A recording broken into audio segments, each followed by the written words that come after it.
Libro cuarto de Moisés. Números. Te damos la cordial bienvenida a tu programa Palabras de Vida Eterna. En estos momentos compartimos el libro de Números, Bamidbar, en el desierto. He avanzado hasta el capítulo 20 y el capítulo 19 hablaba de un tipo de sacrificio, el de la vaca roja, ¿no? Que era preparar una ceniza para cuando alguien toque un cadáver, a través de esa ceniza, mezclando con agua y salpicándole, pueda nuevamente estar habilitado para hacer las actividades en el templo. En la Escritura muchas veces nosotros encontramos que muchos acontecimientos de la Torá, muchos mandamientos así, como que no tienen lógica para nuestra época, ¿no? A nuestro tiempo. Pero hay que entender que la Torá era una ordenanza para aquel tiempo y para este tiempo son sombras proféticas, son revelaciones que el Padre estaba dando para los tiempos posteriores también, ¿no? Aunque algunos no ven así, ¿no? Por eso hay muchas de las cosas, ¿no?, de este libro de sabiduría que nos puede abrir la mente. Amén. Sí, entonces, ahora vamos a ver el capítulo 20.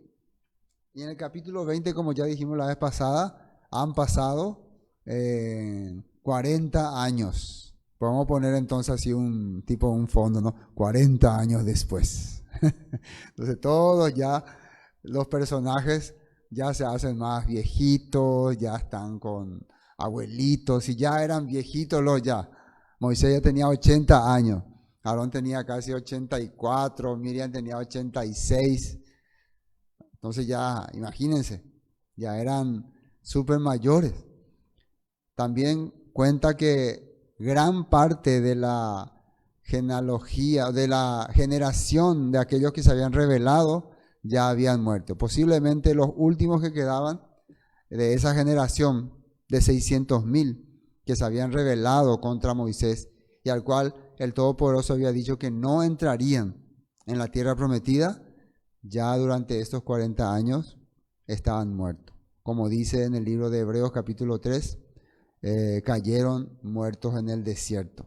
No entraron en el reposo de Adonai. ¿Qué era ese reposo? La tierra prometida, la tierra de Israel. El reposo en el libro de Números se refiere a la tierra de Canaán, porque ese era el objetivo por el cual ellos estaban viajando. Pero ahora vamos a ver el capítulo 20. ¿Qué dice el capítulo 20? Llegaron los hijos de Israel, toda la congregación, al desierto de Sin, en el mes primero, y acampó el pueblo en Cades. Y allí murió Miriam, y allí fue sepultada. Maén acá nos dejó Miriam. ¿Quién era Miriam? La hermana de Moisés, la que cuando Moisés fue puesto en un canastillo, le siguió toda la noche hasta que fue encontrado por la hija del faraón,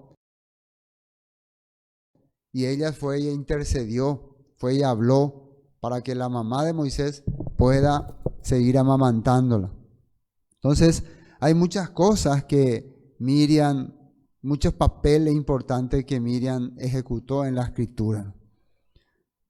Una de las palabras también habla que cuando ellos cruzaron el Mar Rojo, ella organizó un cántico, ¿no?, con panderetas, y las mujeres cantaban y danzaban, había felicidad y alegría.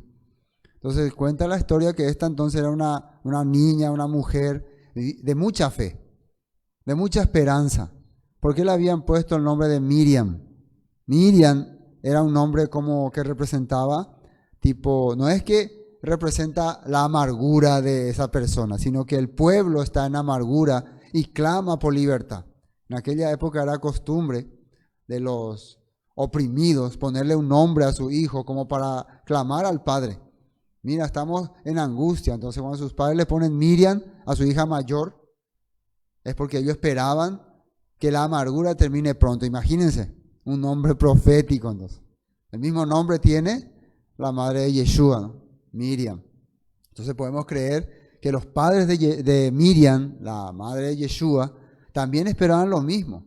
Esperaban que esta niña, su hija, Miriam, la madre de Yeshua, sea el clamor para que venga el Salvador. ¿Y qué ocurrió? Que el Todopoderoso usó a esta mujer para que el Salvador venga y se manifieste a nosotros, para que venga el nacimiento del Mesías. Entonces, esa era Miriam. ¿Tuvo un bajón Miriam? Sí, en un momento cuando tuvo un encontronazo con Séfora, ¿no? Séfora, la esposa de Moisés.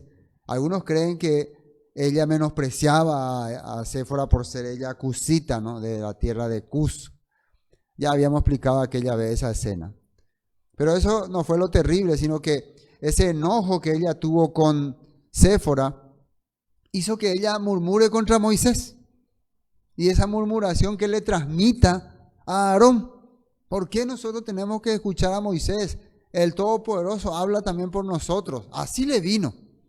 Nosotros lo que vemos en la Torá es que nadie acá es infalible. Nadie es una persona que no puede cometer errores. Ni por más Miriam, ni Moisés, ni Aarón sean. Todos nosotros podemos equivocarnos, podemos fallar, podemos salir un día de la línea de la fe. Eso está, ¿cómo se puede decir? Programado en nuestra naturaleza. Por eso necesitamos la misericordia del Padre constantemente.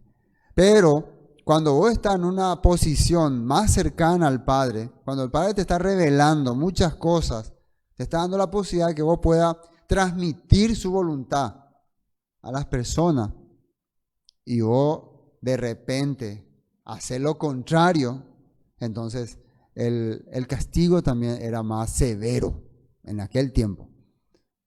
Prácticamente el anillo principal, por decirlo así, de Moisés estaba entre su hermana Miriam y su hermano Aarón. Y el que ellos mismos estén murmurando contra Moisés es como que se estuvieran rebelando contra el Todopoderoso, porque el Todopoderoso a través de Moisés estaba transmitiendo su voluntad. ¿Se entiende este punto, no? Bueno, entonces, aquí ella entonces muere Miriam. Versículo 2. Y porque no había agua para la congregación, se juntaron contra Moisés y Aarón, y habló el pueblo contra Moisés diciendo: ojalá hubiéramos muerto cuando perecieron nuestros hermanos delante del Eterno. Ahora, aquí ya hay una nueva generación, una generación que ya ha experimentado 40 años en el desierto.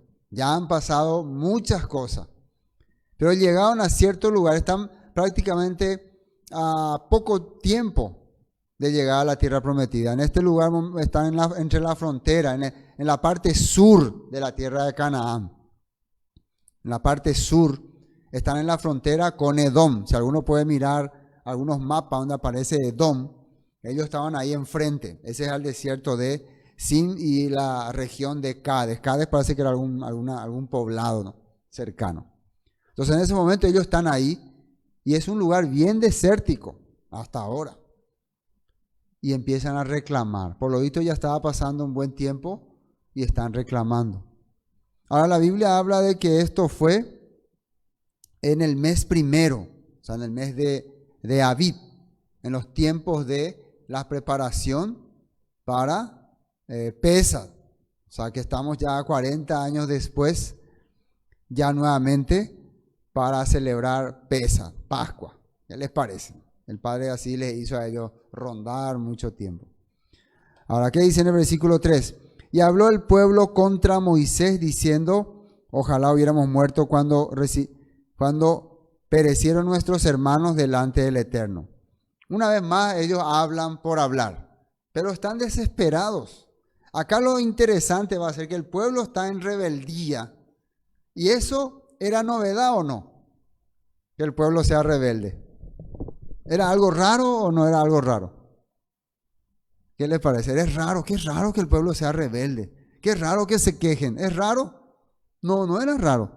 Durante casi todo lo que estuvimos viendo de número, ¿qué anduvo haciendo el pueblo? Desde que salieron del monte Sinaí, ¿qué anduvieron haciendo? Quejándose. Se quejaban, se quejaban, se quejaban, se quejaban.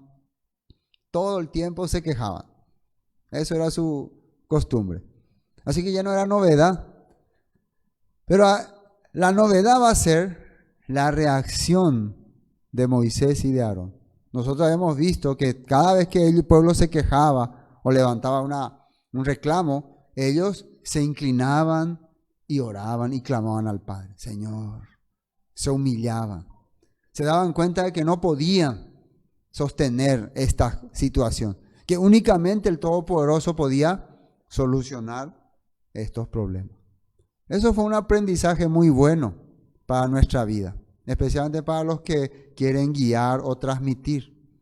Porque muchas veces cuando vos te pongas a guiar, a compartir la palabra, la gente ¿qué va a hacer? Se va a quejar. No es así la palabra, está equivocado, está hablando mal, es un hereje. Eso es normal, ¿no? Entonces, ¿qué va a hacer uno? No, dejo la hereje, yo tengo la verdad, yo sé la verdad. No va a ser así uno. ¿Qué hacían Moisés? ¿Qué nos enseñaron Moisés y Aarón en varias situaciones de queja? Que ellos se humillaban, se humillaban. Pero aquí, ¿qué pasó?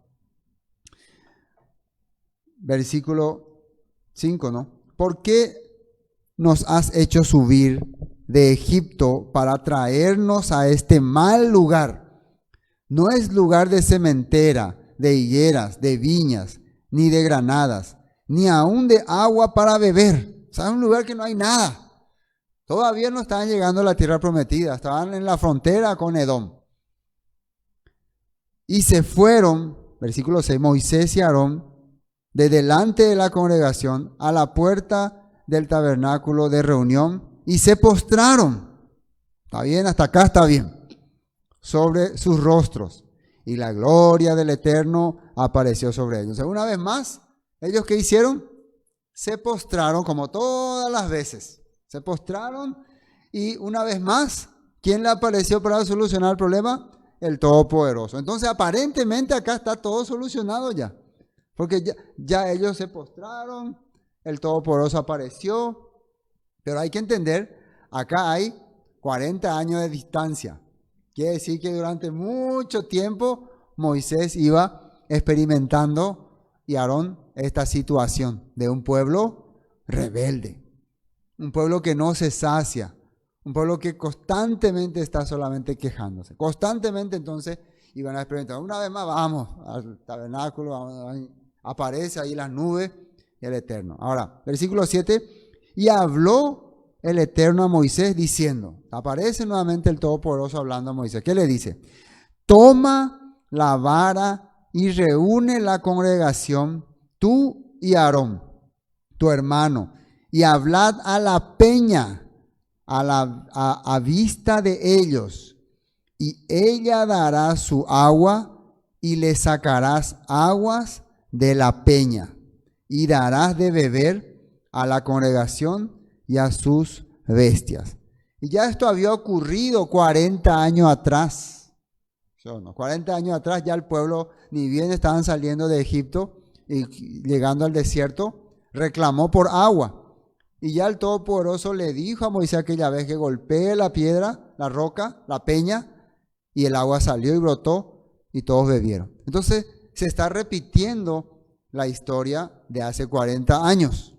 En aquella vez el Todopoderoso solucionó el problema. Pero hay una cosa que acá vemos que va a ser un poco diferente. Aquí dice,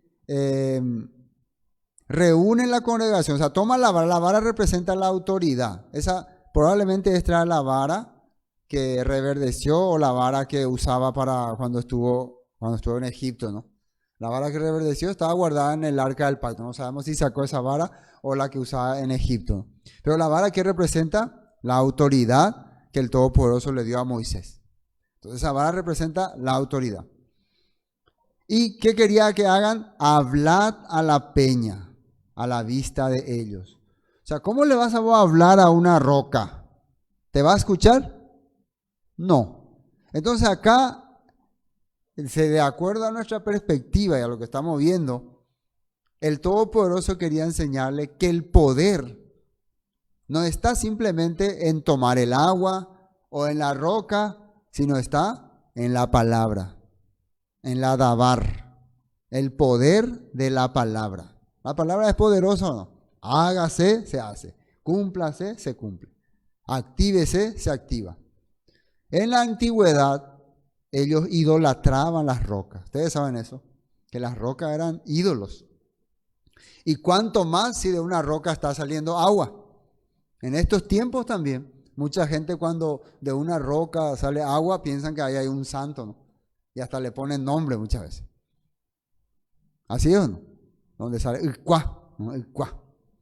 Entonces en la antigüedad también era así. Las personas tenían la creencia de que esas rocas representaban a deidades. Por eso adoraban mucho las rocas. Y también cuando salía agua es como que esa deidad le estaba alimentando. Bueno, así era la creencia de ellos antes, ¿no?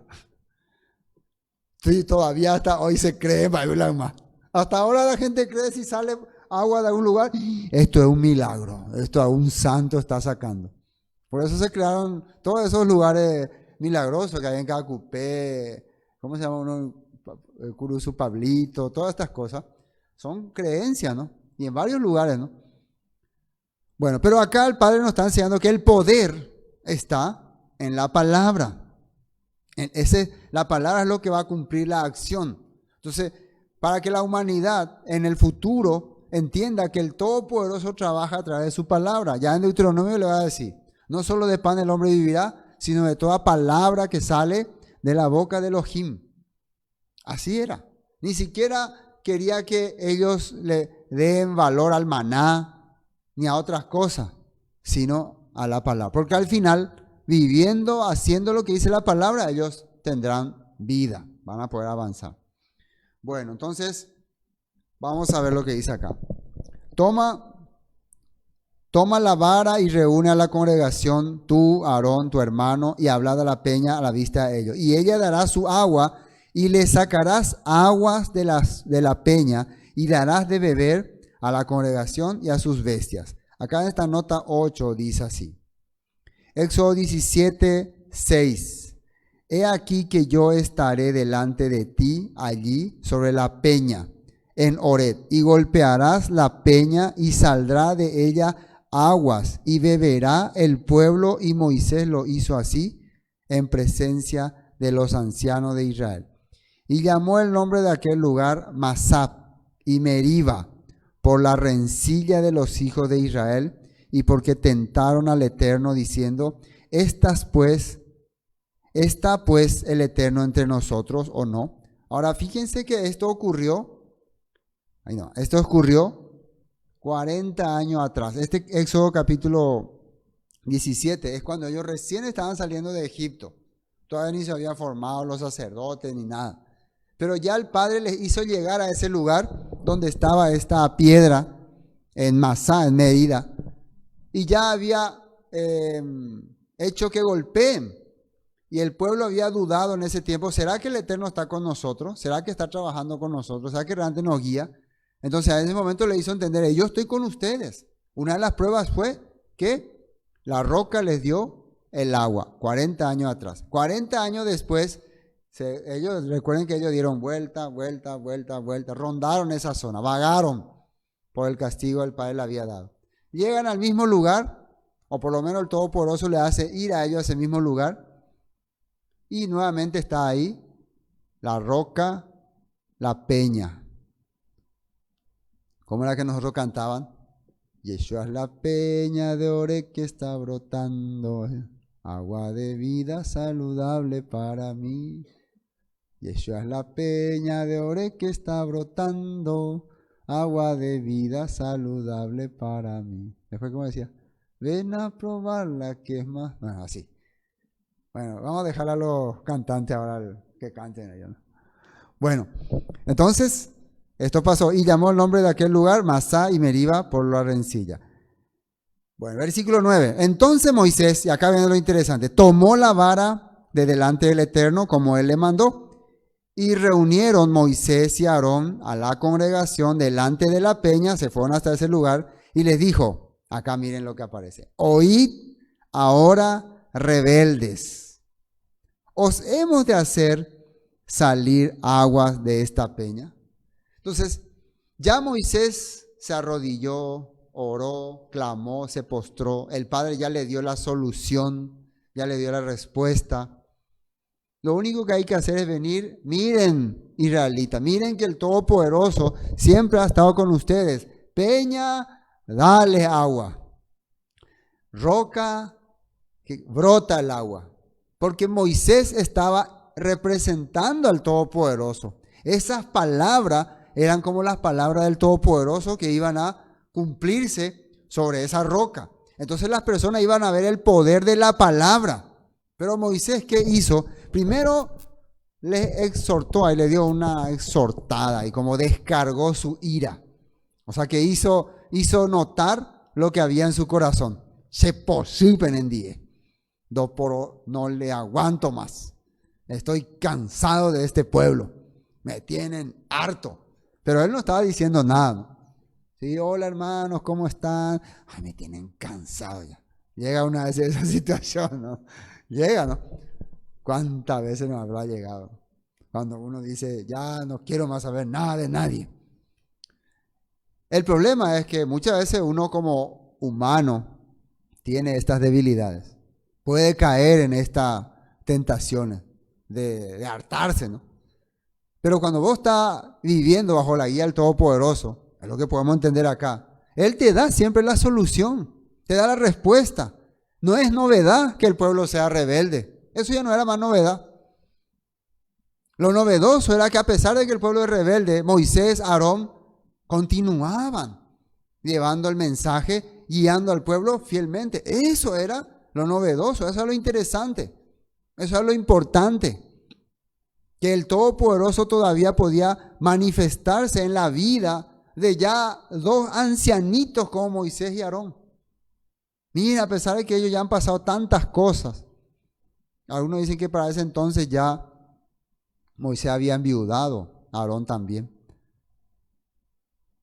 A pesar de todo eso, ellos siguen en pie, porque tienen la confianza del Eterno. Pero ¿qué pasó acá? Salió su carácter. Entonces, dice ahí, entonces alzó Moisés su mano y golpeó la peña con su vara 2 veces, y salieron muchas aguas, y bebió la congregación y sus bestias. Hasta acá está bien, pero ¿qué hizo Moisés? Descargó su ira sobre la roca, como había hecho al principio, ¿no? Utilizó la manera que él creía que era lo conveniente, aunque la orden del Todopoderoso era hablarle. Parece algo insignificante, ¿no? Digan, pero ¿qué pico tiene hablarle o golpear? Pero para el Todopoderoso era muy importante, porque vos estás manifestando la esencia del Eterno hacia el pueblo. Esto era, vos vas a transmitir mi corazón al pueblo. Entonces cuando ellos ven que él actúa con ira, con enojo, ¿qué corazón le transmiten al pueblo? Que el Todopoderoso es así. Bueno, dice, vamos a nota 11, Salmo 78, 16. Hizo que de la roca brotaran corrientes de agua, y que el agua fluyera como un río. Esto sale en Salmo 78, 16, teniendo en cuenta ese pasaje de número. Isaías 48, 21. No tuvieron sed cuando Él los guió a través del desierto. Él partió la roca y brotó agua a chorros para que bebieran. Entonces Isaías también recuerda ese acontecimiento. El Todopoderoso hizo que se abra la roca. No es el golpe de Moisés lo que abrió la roca. El Todopoderoso abrió una grieta y de ahí empezó a brotar agua. Primer libro de Corintios, capítulo 10. Esto dice el apóstol Pablo. Y todos bebieron la misma agua espiritual, pues bebieron de la roca espiritual que viajaba con ellos, y esa roca era el Mesías. Ahora, esto está hablando Pablo haciendo recordar ya a los corintios en la experiencia que pasaron sus antepasados, los israelitas, y que cuando ellos estaban en el desierto bebieron el agua, acá le dice espiritual. ¿Por qué espiritual? ¿Qué es espiritual? ¿A qué se le llama cosa espiritual? A que esa agua quería enseñar algo al pueblo, quería transmitir la voluntad del Todopoderoso al pueblo, quería hacerle entender: yo estoy con ustedes, mi palabra le está guiando, mi fuego le está guiando, mi columna de nube le está guiando. Yo estoy con ustedes. Han pasado 40 años y estoy ya a las puertas de cumplirle la promesa. Eso era lo espiritual. A eso se le llama espiritual. Cuando las promesas, los planes del Padre se manifiestan en un acontecimiento. Y todos bebieron la misma agua espiritual, pues bebieron de la roca espiritual que viajaba con ellos, y esa roca era el Mesías. Y esto después vamos a aclarar por qué habló Pablo que esta roca representa al Mesías. ¿A qué se refería? Después vamos a ver eso. Continuemos. 12. Y el Eterno dijo a Moisés y a Aarón: por cuanto no creísteis en mí para santificarme delante de los hijos de Israel, por tanto no meteréis esta congregación en la tierra que les he dado. O sea, ustedes no van a ser los que van a introducir a los israelitas en este lugar. Vamos a esta nota 12. Números 20:12, nueva traducción viviente. Sin embargo, el Eterno les dijo a Moisés y a Aarón: puesto que no confiaron, acá sale no confiaron, lo suficiente en mí para demostrar mi santidad. Fíjense esta versión como dice. El objetivo era que ustedes muestren al pueblo que a pesar de que ellos son rebeldes, yo tengo misericordia, yo los quiero consagrar. Yo estoy consagrándole a ellos. A los israelitas, ustedes no los llevarán a la tierra que les doy. Sale ya una sentencia: ustedes no van a entrar a esa tierra. Duro, ¿no? Duro este castigo.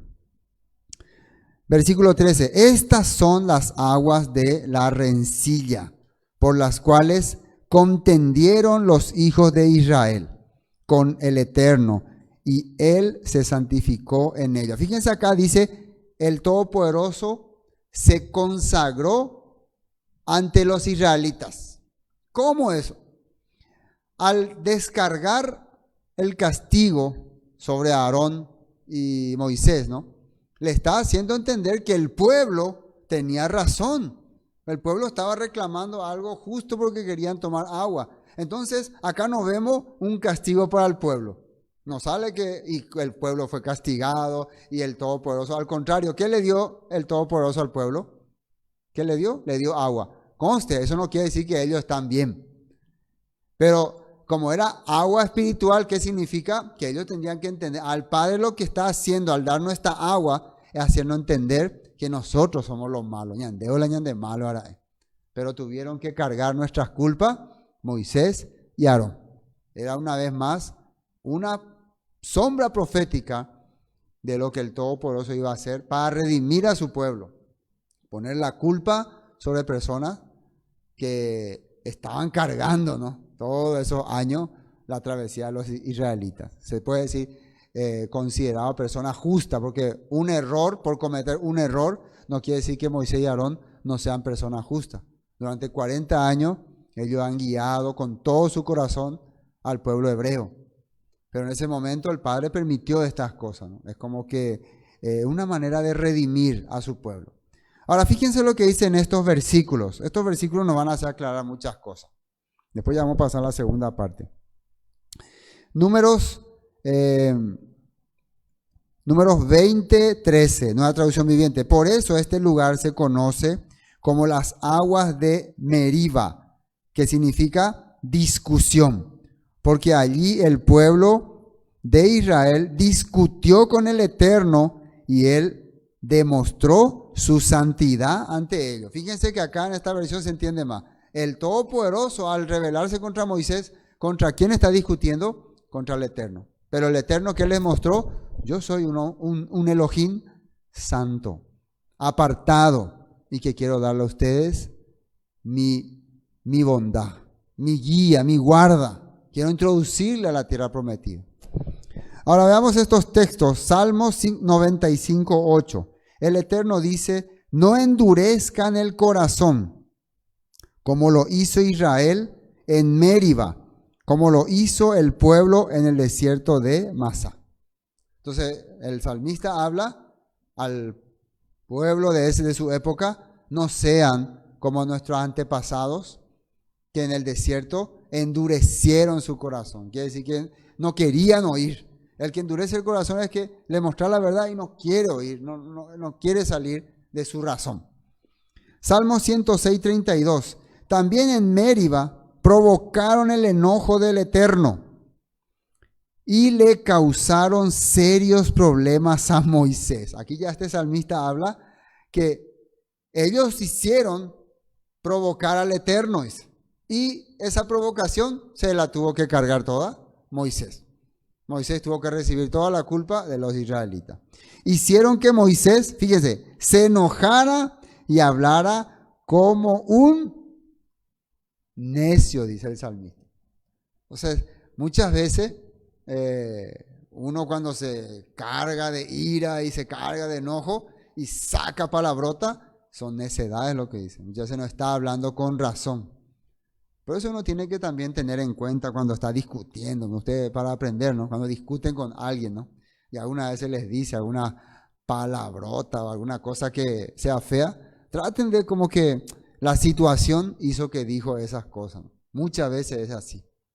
Muchas veces, aunque dice una palabra fea a la persona, no quiere decir que le odio, que quiera el mal para esa persona. Muchas veces el carácter del hombre es así.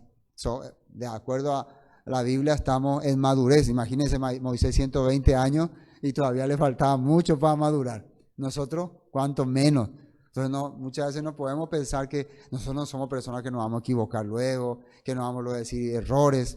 Muchas veces vamos a decir, como dice acá, necedades. Va a salir de nuestra boca. Entonces, como quien diría, ténganos paciencia. ¿Quién dice así, no? El Chavo, ¿no? Tenme paciencia. Es que no me tienen paciencia. Muchas veces una de las virtudes de un creyente en la palabra es la paciencia. Una de las virtudes, dijo, porque no todos tienen esa virtud, ¿no? Si vos tenés la virtud de por lo menos entender, bueno, esta persona habla porque tal vez está enojado, no entiende, ¿no? O dice cosas demasiadas ya raras. Bueno, continuamos. Deuteronomio 1:37 dice: además el Eterno se enojó conmigo por culpa de ustedes. Acá ya Moisés, 40 años después, en el libro de Deuteronomio ya escribe: ven la culpable curí. Me dijo Moisés: tú tampoco entrarás en la tierra prometida. Entonces la pregunta es, entonces Moisés, ¿cómo queda? ¿Como un sucio pecador que no tiene derecho a la tierra prometida? No es así. Miren lo que dice en Hebreos capítulo 11. Y aquí vamos a aclarar que el Todopoderoso desde el principio tenía a Moisés como su elegido. Dice, está hablando de Moisés, Hebreos 11:26, consideró que era mejor sufrir por causa del Mesías que poseer los tesoros de Egipto, que tenía la mirada puesta en la gran recompensa que recibiría. Bueno, acá nos dice acá que consideró que era mejor sufrir por causa de Cristo, dice, del Mesías. Entonces, Moisés ya creía en el Mesías, algunos dirían así. Entonces, cuando nosotros vemos acá que habla de un Mesías, el escritor de Hebreo está relacionando claramente con el Mesías Yeshua, pero en referencia a Moisés está hablando de la promesa que tenía Moisés a través de lo que se le dio a Abraham, Isaac y Jacob. Promesa de una simiente por la cual las naciones serían bendecidas. Él no es que le conocía ya a Yeshua HaMashiach, el hombre de Belén. Nosotros muchas veces, algunos llegan hasta ese extremo. Ya Moisés le conocía a Yeshua, ya habló con Yeshua. No, Pero él tenía la promesa. En aquella época ellos vivían de acuerdo a la promesa. Y desde que conoció la voluntad del pueblo hebreo, o sea, el propósito del pueblo hebreo, esas promesas empezaron a entrar en su corazón. Y esas promesas hicieron que él ya no mire con valor las cosas que había en Egipto. Y renunció a todo lo que había en Egipto por estas promesas. Pero en la Biblia dice que ¿qué es lo que había en Egipto? No es que renunció a la vida correcta, a la vida digna. Dice acá, fue por la fe que Moisés salió de la tierra de Egipto sin temer el enojo del rey. Siguió firme su camino porque tenía los ojos puestos en el invisible. Puesto en el invisible, dice, quiere decir que había visto algo que nadie ve. ¿Qué es tener los ojos puestos en el invisible? Veo al invisible. ¿Se puede decir eso? Mira un poco ese hombre invisible. ¿Cómo puede decir eso? ¿Cómo le ve? Entonces quiere decir que él veía con ojos de la fe. Veía las promesas que se iba a cumplir. Entonces por eso no se preocupó de salir de Egipto. Y tuvo la fidelidad. Amén. 28. Dice, fue por la fe que Moisés ordenó que el pueblo de Israel celebrara la Pascua y rociara con sangre los marcos de las puertas para que el ángel de la muerte no matara a ninguno de sus primeros hijos varones. También habla ya 40 años después, cuando Moisés regresa y ya conocen toda la historia. Experimenta el poder del Todopoderoso en Egipto y celebran la fiesta, la conmemoración de Pesaj o Pascua. Y el pueblo es liberado de Egipto. Todas estas cosas, ¿por qué hizo Moisés? Porque tenía la fe. Entonces, ¿quiere decir que al final, los 40 años del desierto, terminó la historia de Moisés con una rencilla? No, esta rencilla era para transmitir la santidad del Eterno al pueblo. Al pueblo que el Padre le estaba haciendo entender, miren hasta dónde yo soy capaz. Estoy descargando mi ira, mi enojo sobre mi siervo más fiel, sobre el siervo más manso, para mostrarle a ustedes mi santidad, para que vean que yo estoy con ustedes. Moisés era una sombra profética del Mesías. Profeta os levantará el Señor Todopoderoso como yo. A él oiréis. ¿Qué tipo de profeta? Un profeta que les lleve nuevamente al corazón del Padre, del Abacados, de Yahweh. Amén. Bueno, entonces vemos que Moisés tenía la confianza en el Eterno. Y una de las cosas que vemos en el Nuevo Testamento, en el Brit Hadashah, es que cuando Yeshua se sube al monte de Hermón, que es en la tierra de Israel, tiene una visión, o aparecen una visión. Aparecen Moisés y Elías hablando con él. Bueno, hay muchas perspectivas, ¿no? No es porque miren que el que murió está sepultado. Pero en este caso es se puede decir, un anticipo de lo que va a representar el reino restaurado. Y en ese reino restaurado van a estar como testigos fieles Moisés y Elías. Ellos le hablaban, dice. No sabemos si era una visión que Yeshua manifestó para sus 3 discípulos que estaban como testigos. Pero lo que podemos entender que el Mesías presentó ahí a esos 3 testigos, a Moisés y Elías, como testigos del reino que iba pronto a restaurarse. Entonces Moisés está en los planes del Todopoderoso. Amén. A pesar de este percance. Bueno, teniendo en cuenta este punto, regresamos a Números 20. Versículo 14. ¿Qué aparece acá? A partir de aquí continúa el viaje. El pueblo ya está saciado, ya tomó bastante agua.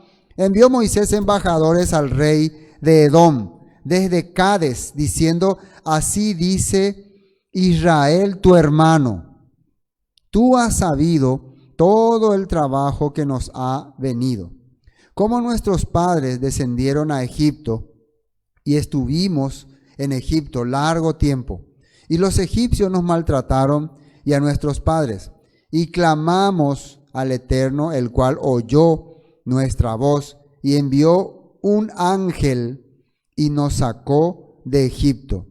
Acá dice que envió un ángel, pero ¿a quién le había enviado? A Moisés. Moisés iba simplemente Moisés era el mensajero, pero el ángel ejecutaba la función del Todopoderoso. Y nos sacó de Egipto y aquí estamos en Cades, ciudad cercana a tus fronteras. Te rogamos que pasemos por tu tierra, no pasaremos por labranza ni por viña, ni beberemos agua de pozos por el camino real. Iremos sin apartarnos a diestra ni a siniestra, hasta que hayamos pasado tu territorio. Entonces, para entender esto tenemos que ver un mapa, ¿no? En la Biblia salen los mapas, ¿no? Habla de Edom, la tierra de Israel. Y si ustedes ven ahí, lo que están viendo en transmisión, después en el editado van a poder ver exactamente. Pero si ustedes ven en su mapa, hay Edom, después dice Sinaí, Judá, Moab. Así van a encontrar, ¿no? En algunos lugares. Entonces, acá hay un lugar que se llama Cades Barnea, era el lugar donde estaban ubicados. Y si se fijan, yo acá ahí dibujé una flecha azul. Este era el camino que quería Moisés atravesar. Y Edom está ahí abajo, ¿no? Yo le puse ahí unos soldaditos que están custodiando, ¿no? Y allá está el rey de fondo. Ellos querían, acá está el pueblo de Israel, se le ve ahí al pueblo de Israel, andando, caminando, y ahí está Moisés. Queremos pasar. Pero ¿qué dijo el rey de Edom? No van a pasar. Ellos entonces querían ir recto, vamos a ir recto para ir hasta Moab. A partir de ahí ellos iban ya atacando la ciudad, porque el Padre no quería que el Todopoderoso, o sea, el Padre no quería que su pueblo se enfrente con Edom.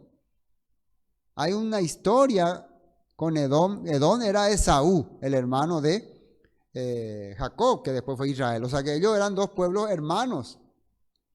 Pero mientras los edomitas se establecieron, construyeron ciudades, los israelitas vivieron mucho tiempo como esclavos en Egipto. Por eso le está diciendo, nosotros sufrimos mucho. Nuestros padres estuvieron en Egipto y pasamos muchas dificultades. Ahora, por favor, estamos caminando rumbo a nuestra tierra que se nos prometió. Solamente queremos pasar por tu territorio. Para que no crea que es una invasión, porque era mucha gente, ¿no? Para que no crean que era una invasión, déjanos pasar. Y en el mapa están viendo, ahí dice Cades Barnea, desierto de Sin. El pueblo quiere cruzar recto. De lo contrario, ellos tendrían que hacer ese camino que ven, esa línea roja, hasta Elat, y después está ahí otro Ezion Heder, y así iban a pasar para rodear la tierra de Edom. Y esa fue la que hicieron al final. Llegar a Zoar. Entonces, versículo 18, ¿qué dice? Edom le respondió, no pasarás por mi país. De otra manera, saldré contra ti armado. No vas a pasar por mi tierra, le interrumpió. Entonces, hay una rencilla siempre entre los descendientes de Edom, Esaú, y los descendientes de Israel. Nosotros ya compartimos bastante, ¿no? Sobre proféticamente qué se cree de estos dos pueblos que al final eran hermanos, pero quedó una rencilla en el corazón de Edom, precisamente por la bendición que Isaac le dio a Jacob, ¿no? Que Edom nunca aceptó. Pero vamos a ver una cosa, Edom ahora ya es un pueblo formado, ya tiene ejército, tiene un país establecido, pero igual como que no se siente seguro con su hermano Jacob. Versículo 19, y los hijos de Israel dijeron, por el camino principal iremos, y si bebiéremos tus aguas, yo y mi ganado daré el precio de ellas, déjame solamente pasar a pie. Nada más. Y el rey de Edom, ¿qué respondió? Pero él respondió, no pasarás. Y salió Edom contra él con mucho pueblo y mano fuerte. Ese es lo que ahí en el mapa le hemos puesto, ¿no? Sale ahí el rey de Edom, listos para atacar a los israelitas. Imagínense este corazón, ¿no? Porque la Biblia muestra este acontecimiento. En el futuro, los edomitas muchas veces van a traicionar a los israelitas. En el futuro, en muchas ocasiones, va a ser un pueblo que en vez de ayudar a los hebreos, va a ir en contra de ellos. Acá el Padre nos está mostrando que a pesar de la arrogancia del rey de Edom, el Todopoderoso no levanta su mano contra ellos, porque son también descendientes de Abraham. Son descendientes de Abraham y también de Isaac, dos patriarcas mayores, y es hermano de Jacob, el patriarca del cual salieron las 12 tribus de Israel. Entonces así le considera. Entonces siempre iba a haber un hermano que iba a comportarse de una manera, ¿cómo se puede decir?, opositora. Y hermano, hoy nosotros podemos ver, si analizamos esta perspectiva, ¿no?, como muchas creencias, ¿no?, y creencias en un solo Elohim, ¿no?, en el Elohim de Israel, son las que se oponen, ¿no? Son tanto el cristianismo en general, que se dividió en muchas ramas, que tiene muchas ramas, y se opone a lo establecido por la Torah, por la palabra, a lo que el pueblo de Israel tiene que ejercer, ¿no? Se opone, hace oposición. No vas a cruzar por mi frontera, y si querés pasar más te voy a hacer la guerra. Y en el pasado de las religiones hubo pueblos que hicieron guerra a los creyentes en Yeshua, a los creyentes en la Torah, y hubo muchos muertos, ¿no?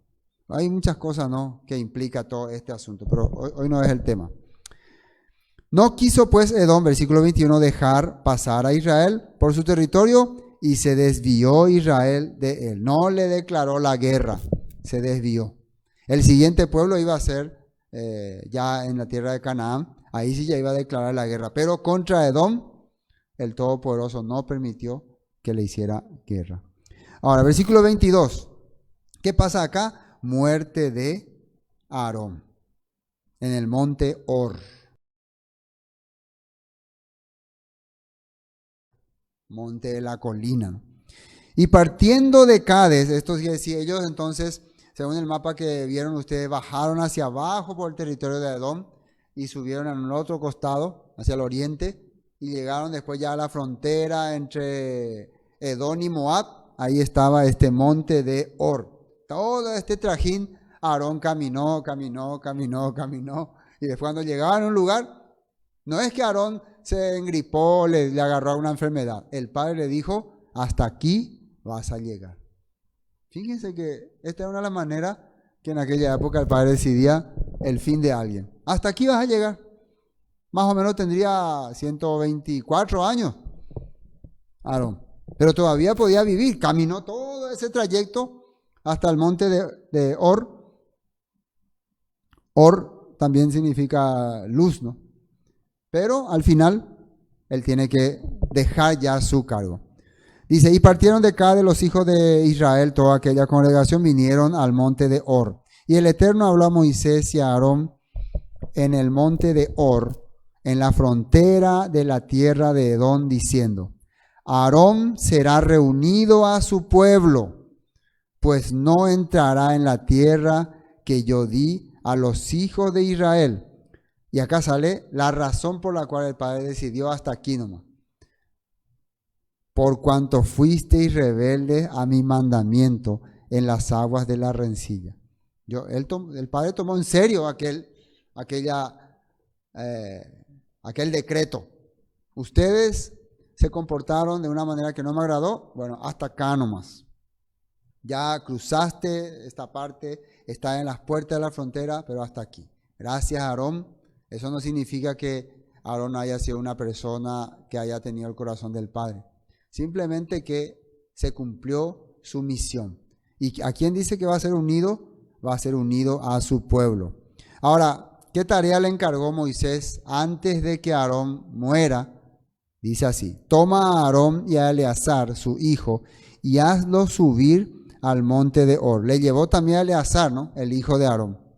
Y desnuda a Aarón de sus vestiduras, y viste con ellas a Eleazar, su hijo, porque Aarón será reunido a su pueblo, y allí morirá. Entonces le va a quitar toda la vestimenta sacerdotal, y le va a colocar a su hijo Eleazar. A partir de ahora, Eleazar va a continuar con esta tarea. Esto es algo muy importante porque el Padre le está permitiendo a Aarón ver su sucesión. Anteriormente uno era sumo sacerdote hasta que moría. Y una vez que moría, ocupaba a su hijo. Pero en este tiempo, o sea que eso es lo que se vendría después. Pero ahora en este lugar, el primer sumo sacerdote, el primer Cohen Hagadol del pueblo hebreo, el pueblo de Israel, está viendo cómo su hijo está ocupando su lugar. Cómo su hijo está preparado ya para guiar también espiritualmente al pueblo. Y eso es una bendición. Una bendición. Yo lo digo que si el Padre nos permite a nosotros ver ya a nuestro hijo desarrollado, casado, cumpliendo la tarea responsable, es ya la más grande bendición que podemos tener. Amén. Eso es nuestra bendición. ¿Qué es el objetivo por el cual un día nos casamos y tuvimos hijos? Que al final, cuando ya pasen los años, podamos ver a nuestro hijo cumpliendo sus funciones en la vida. Y cuanto más si no es llevando la palabra, hablando la palabra o siendo personas temerosos del Todopoderoso. Cuanto más con esa mentalidad el Padre nos permite dejar esta vida. Tarde o temprano vamos a dejar esta vida, ¿no? Y dejarlo viendo que nuestros hijos son también ya capacitados y preparados para ocupar o guiar nuestros lugares. Eso es una bendición de mi perspectiva. Y Moisés hizo como el Eterno le mandó y subieron al monte de Hor a la vista de toda la congregación. Y Moisés desnudó a Aarón de sus vestiduras y se las vistió a Eleazar su hijo. Y Aarón murió allí en la cumbre del monte. Y Moisés y Eleazar descendieron del monte. Entonces, cuando dice que se iba a unir a su pueblo, ¿a qué se refiere? Muchas veces nosotros pensamos que se van a ir al cielo y van a vivir ahí con todos los israelitas que están en el cielo. Acá no había ese concepto. O sea, que no hay ese concepto. La Biblia nos hace entender que el que muere está en la sepultura. Se une a su pueblo que está sepultado. Están sepultados. La Biblia habla también de un Seol, de un Hades, donde probablemente estén, no sé, las almas, los espíritus. O puede ser que sea un lugar donde estén las memorias, pero que el Todopoderoso tiene. Pero no hay nadie, ni en un infierno, ni en un cielo, cantando con arpas, ni otros quemándose toda la noche.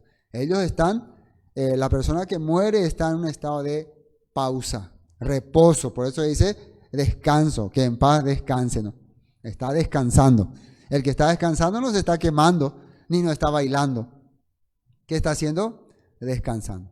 Eso era unirse a su pueblo. Esa era la frase, unirse a su pueblo. ¿Cómo murió Aarón? Se acostó y expiró. Se fue.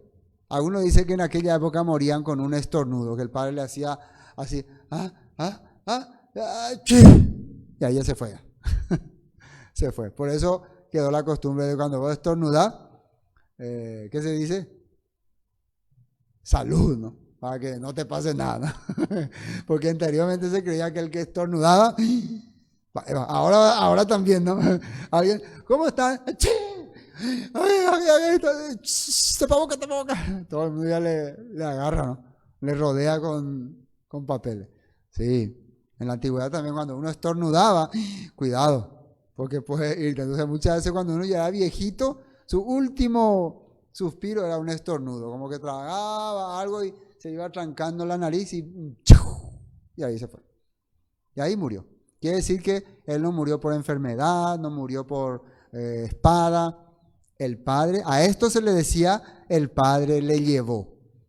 Muchas veces se entiende mal cuando el Padre le llevó, entonces que vino y la alzó y le llevó. El Padre le llevó. Amén.